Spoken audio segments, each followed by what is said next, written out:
Friends, please watch my videos till end and like and comments on my videos, share my videos and subscribe to my channel please. धरती के दिल में अंधेरे में चुपचाप करोड़ों साल से छिपा एक रत्न, इतना कठोर कि इसे तोड़ना लगभग असंभव, इतना दुर्लभ कि पूरी दुनिया में सिर्फ कुछ जगहों पर मिलता है, और इतना कीमती कि इंसान सदियों से इसकी खोज में अपनी जिंदगी तक दांव पर लगा देता है। क्या आपने कभी सोचा है कि इंसान मिट्टी, चट्टान और धरती की परतों के बीच दबे इस छोटे से चमकदार रत्न को कैसे ढूंढ लेता है? कैसे पता चलता है कि किस पहाड़ के नीचे, किस नदी की तलहटी में कौन सा पत्थर हीरा छुपाए बैठा है? आज हम एक ऐसी यात्रा पर जा रहे हैं जिसमें विज्ञान है, इतिहास है, खतरनाक खोज है और प्रकृति का वो चमत्कार है जिसे हम हीरा कहते हैं। तैयार हो जाइए, यह सिर्फ एक कहानी नहीं, धरती की सबसे पुरानी दास्तान है। धरती के गहरे अंधेरे में सतह से लगभग 200 किलोमीटर नीचे एक असाधारण घटना घटती है। यहाँ तापमान हजारों डिग्री और दबाव इतना तीव्र होता है कि साधारण कार्बन के परमाणु एक दूसरे से कसकर जुड़ जाते हैं। लाखों वर्षों में यह बंधन एक क्रिस्टल बनाता है जिसे हम हीरा कहते हैं। यह जन्म मानव या तकनीक की पहुंच से कहीं दूर पृथ्वी की कोख में होता है, लेकिन यह सिर्फ शुरुआत है। असली चमत्कार तब होता है जब यह रत्न धीरे धीरे ऊपर की ओर उठता है, जैसे धरती स्वयं इसे दुनिया को दिखाना चाहती हो। हीरा भले ही धरती की गहराइयों में पैदा होता है, लेकिन इंसान कभी वहां तक नहीं पहुंच सकता। तो फिर यह दुर्लभ रत्न सतह तक कैसे आता है? इसका उत्तर छिपा है करोड़ों साल पुराने उन भयावह ज्वालामुखियों में जिन्हें आज हम किम्बरलाइट ज्वालामुखी कहते हैं। ये ज्वालामुखी सामान्य ज्वालामुखियों की तरह धीरे धीरे नहीं फटते थे। इनके विस्फोट इतने तीव्र और तेज थे कि धरती की गहराई से मैग्मा, चट्टाने और हीरे पल भर में ऊपर की ओर धकेल दिए जाते थे। यह विस्फोट एक प्राकृतिक लिफ्ट की तरह काम करता था, जो हीरों को सतह के करीब तक ले आता था बिना उन्हें नुकसान पहुंचाए। इन विस्फोटों के बाद पृथ्वी की सतह में बनी संकरी गहरी संरचनाओं को किम्बरलाइट पाइप्स कहा जाता है। ये पाइप्स हीरा खनन की दुनिया के लिए संकेत हैं। जहां भी ये पाए जाते हैं वहां हीरों के मिलने की संभावना कई गुना बढ़ जाती है। आज दुनिया की सबसे बड़ी हीरा खदानें अफ्रीका की ओरापा, रूस की मीर, कनाडा की डाइविक इन्हीं पाइप्स के पास स्थित हैं।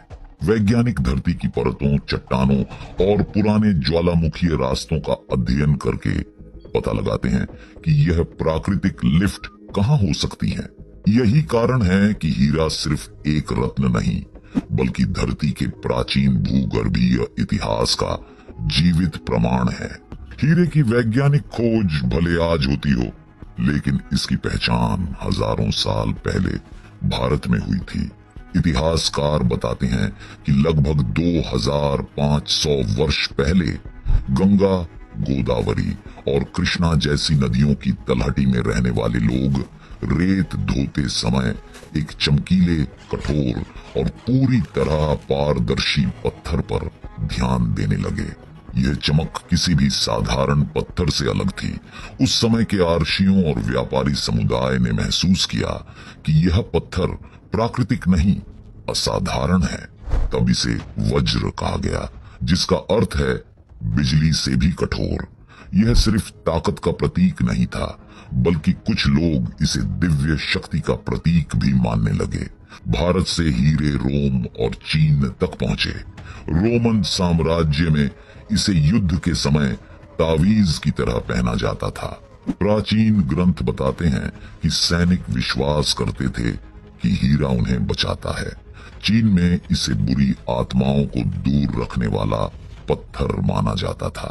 समय के साथ दुनिया ने समझा कि हीरा दुर्लभ है बहुत ज्यादा दुर्लभ, और मनुष्य दुर्लभ चीजों को हमेशा संजो कर रखता है। यहीं से हीरे का सांस्कृतिक और आर्थिक महत्व बढ़ा। लेकिन उस समय किसी को अंदाजा नहीं था कि जमीन के नीचे क्या छिपा है। कोई नहीं जानता था कि यह पत्थर कहाँ बनता है, कैसे बनता है और क्यों इतना कम मिलता है। यह रहस्य सदियों बाद वैज्ञानिकों ने खोला। हीरा दुनिया के सबसे कठिन खनिजों में से एक है, लेकिन उसे ढूंढना उससे भी कठिन। भूवैज्ञानिकों का काम किसी जासूस जैसा होता है। वे सीधे हीरा ढूंढने नहीं जाते, बल्कि उसके संकेतों को खोजते हैं। सबसे पहले वे चट्टानों की उम्र का अध्ययन करते हैं। हीरे प्राचीनतम चट्टानों में मिलते हैं जो अरबों साल पुरानी होती हैं। फिर वे देखते हैं कि क्या उस क्षेत्र में कभी ज्वालामुखी विस्फोट हुए थे। अगर पुरानी ज्वालामुखीय गतिविधि के संकेत मिल जाए तो यह पहली बड़ी सफलता होती है। इसके बाद वे खोजते हैं इंडिकेटर मिनरल्स जैसे गार्नेट, क्रोम डाइऑक्साइड और इल्मेनाइट। ये खनिज अक्सर वहीं पाए जाते हैं जहां हीरे मौजूद होते हैं। इन्हें पाकर वैज्ञानिक समझ जाते हैं कि सही जगह पर हैं। आज तकनीक ने खोज को और भी स्मार्ट बना दिया है।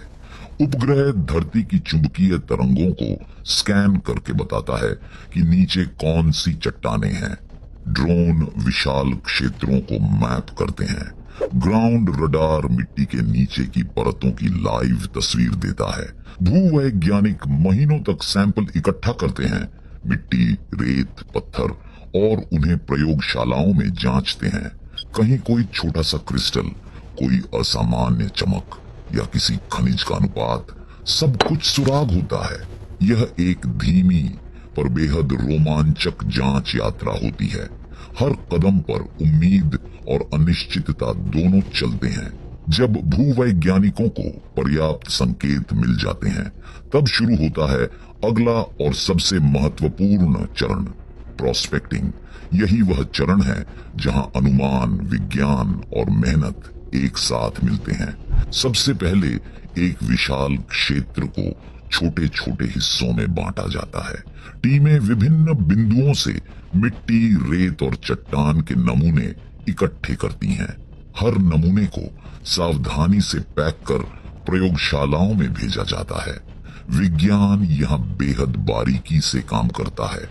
एक छोटा सा खनिज भी पूरी दिशा बदल सकता है। प्रयोगशाला में नमूनों को धोया और छाना जाता है। भूवैज्ञानिक माइक्रोस्कोप से हर कण की जांच करते हैं। अगर उनमें से किसी में इंडिकेटर मिनरल जैसे कि चमकीला गार्नेट मिल जाता है, तो यह संकेत है कि आसपास कहीं गहराई में एक पाइप मौजूद हो सकता है। कभी कभी यह प्रक्रिया महीनों चलती है।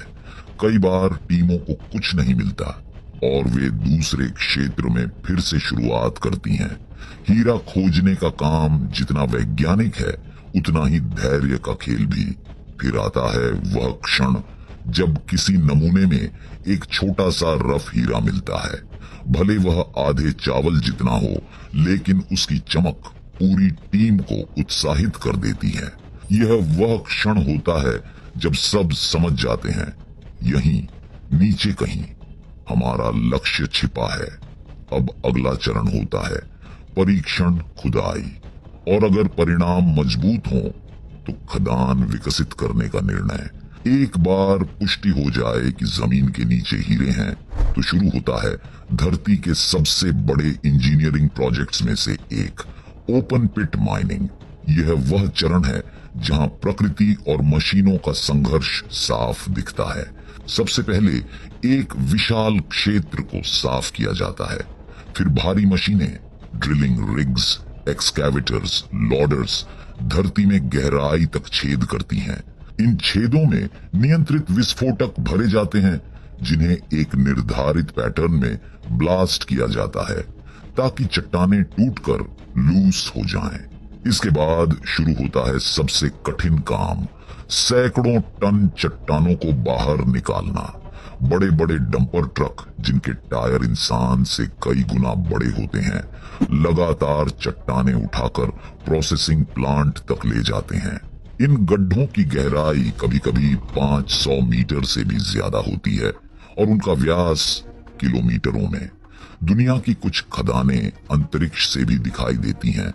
यह इंसानी क्षमता का एक अद्भुत प्रमाण है। लेकिन इस पूरी प्रक्रिया में एक सच हमेशा सामने रहता है। हीरा बेहद दुर्लभ है। औसतन 250 टन मिट्टी और चट्टान खोदने पर सिर्फ 1 कैरेट हीरा मिलता है। यह काम अर्थव्यवस्था, समय और ऊर्जा तीनों की परीक्षा लेता है। माइनिंग सिर्फ मशीनों का काम नहीं बल्कि जोखिमों का भी खेल है। हर सेकंड सुरक्षा और सतर्कता जरूरी है, क्योंकि एक छोटी सी चूक बड़े हादसे का कारण बन सकती है। हीरे सिर्फ धरती की गहराई में नहीं छिपे होते। कई बार प्रकृति उन्हें धीरे धीरे अपनी सतह पर ले आती है। समय, हवा, बारिश और भूगर्भीय गतिविधियों के कारण पुरानी किम्बरलाइट चट्टानें टूट जाती हैं। इनमें छिपे हीरे बहकर नदियों, झीलों और समुद्री तटों तक पहुंच जाते हैं। यही कारण है कि कई प्राचीन सभ्यताओं ने हीरे सबसे पहले नदी किनारों पर ही खोजे। अलूवियल माइनिंग का पहला चरण है नदी की तलहटी से रेत और कंकड़ को इकट्ठा करना। इसके लिए पानी का रुख मोड़ा जाता है, अस्थायी बांध बनाए जाते हैं और मशीनें नदी के तल को खंगालती हैं। इसके बाद रेत को वॉशिंग टेबल्स या जिगिंग मशीनों में डाला जाता है, जहां भारी खनिज नीचे बैठ जाते हैं और हल्की रेत बह जाती है। हीरे अपने वजन और घनत्व के कारण नीचे रह जाते हैं। अफ्रीका में, विशेषकर नामीबिया में, समुद्री हीरों की खोज दुनिया की सबसे कठिन खनन प्रक्रियाओं में से एक मानी जाती है। यहाँ विशाल जहाजों पर लगे बड़े वैक्यूम सिस्टम समुद्र की गहराई से रेत खींचकर उसे प्रोसेसिंग यूनिट में भेजते हैं। लेकिन अलूवियल माइनिंग की सबसे खूबसूरत बात यह है, कई बार दुनिया के सबसे साफ, सबसे उच्च गुणवत्ता वाले हीरे इन्हीं नदी तटीय क्षेत्रों से मिलते हैं। जिसने भी इन्हें देखा है वह मानता है प्रकृति कभी कभी खुद सबसे बेहतरीन जौहरी बन जाती है। खनन के बाद हीरे की सबसे जोखिम भरी यात्रा शुरू होती है, प्रोसेसिंग।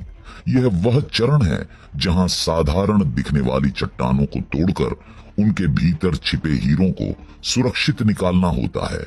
सबसे पहले ट्रकों से आई चट्टानों को बड़े क्रशर्स में डाला जाता है, लेकिन यह क्रशिंग बेहद सावधानी से की जाती है, क्योंकि ज्यादा दबाव डाल दिया जाए तो रफ डायमंड टूट सकता है और कम दबाव से चट्टान नहीं टूटेगी। इंजीनियर मशीनों को माइक्रो लेवल पर कैलिब्रेट करते हैं। क्रशिंग के बाद मलबे को पानी के साथ मिलाकर एक स्लरी तैयार की जाती है। अब आता है सबसे दिलचस्प चरण, ग्रीस टेबल टेक्नोलॉजी। चूंकि हीरा पानी को पसंद नहीं करता और ग्रीस से चिपकता है, इसलिए स्लरी को ग्रीस लेपित बेल्ट पर गिराया जाता है। मिट्टी और अन्य पत्थर बह जाते हैं, लेकिन हीरे बेल्ट से चिपक जाते हैं। आजकल आधुनिक खदानों में एक्स-रे सॉर्टिंग उपयोग किया जाता है। जब मलबा एक्स-रे से गुजरता है तो हीरा चमक उठता है। सेंसर उसे पहचान कर एक तेज हवा का झोंका मारकर अलग कर देते हैं। इस प्रक्रिया की सटीकता इतनी है कि एक भी हीरा छूटने की संभावना बेहद कम होती है। अंत में मशीन से निकले हीरों को हाथ से भी जांचा जाता है, क्योंकि प्रकृति की अनियमितता को कोई मशीन पूरी तरह नहीं पढ़ सकती। रफ डायमंड को देखकर कोई नहीं पहचान सकता कि यह वही रत्न है जिसे दुनिया सबसे कीमती मानती है। उसकी असली चमक बाहर लाने के लिए महीनों की कला, ध्यान और तकनीक की आवश्यकता होती है। सबसे पहले विशेषज्ञ हीरे को 3D स्कैन करते हैं। कंप्यूटर तय करता है कि किस दिशा में कट लगाना चाहिए ताकि अधिकतम आकार और गुणवत्ता प्राप्त हो सके।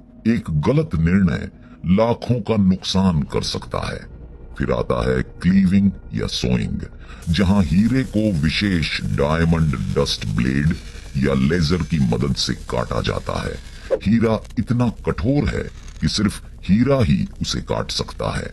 कट लगने के बाद शुरू होती है पॉलिशिंग, और यही असली जादू है। कुशल कारीगर हीरे पर 57 या 68 फैसेट्स बनाते हैं। हर फैसेट रोशनी को नियंत्रित करता है, कैसे अंदर जाए, कैसे टकराए और कैसे बाहर निकले। यही क्रिया हीरे की फायर, ब्रिलियंस और स्पार्कल बनाती है। भारत का सूरत शहर दुनिया का सबसे बड़ा डायमंड कटिंग और पॉलिशिंग हब है। यहाँ हजारों कारीगर ऐसे पत्थरों को जीवंत हीरों में बदलते हैं। एक छोटे से हीरे पर भी दिनों का समय लग सकता है। यह काम कला का भी है और विज्ञान का भी, दोनों का अद्भुत संगम। आखिर में हीरा तैयार होकर एक ऐसी चमक बिखेरता है जिसे देख इंसान भूल जाता है कि कभी यह सिर्फ मिट्टी में पड़ा एक साधारण पत्थर था। हीरे की अंतिम जांच प्रयोगशालाओं में होती है, जहां उसे 4C cut, colour, clarity, carat के आधार पर ग्रेड दिया जाता है। हर हीरे का एक यूनिक सर्टिफिकेट बनाया जाता है जो उसकी पहचान और गुणवत्ता का प्रमाण होता है।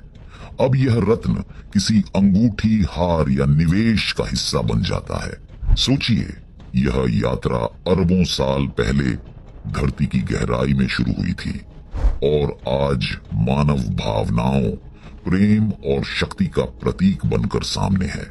यही है हीरे का असली चमत्कार।